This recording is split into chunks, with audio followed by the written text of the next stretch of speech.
established aquarium, and then you change the water that you use. And of course we have some bacteria lines. Okay. How about for white spot? For white spot you can use, this is the purple line for the different kind of things that you could happen to your fish. For purple, for the white spots you use Ichthyo, or you can use CMF. Okay. How about algae control? Yes, algae control is this one.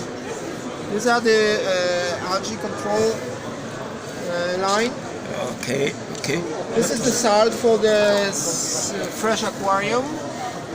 We have also lines of the tests. Test kits. Test kits, Good. filters, and filters media. Okay, the pH test kits are here. 6 to 7.8, 4.5 to 9.5. Nitrate, okay. GH, fantastic. Then you said also we have these products to increase the pH or decrease pH. It matters, of course, what kind of fish you would like to have. And we have a line of the products to create black water in the aquarium. Yeah. From the Ketapan, from oak, from peat. And this is like this is the black chlorine is the same condition as chlorine, but we added some things to make it to use it as a black water.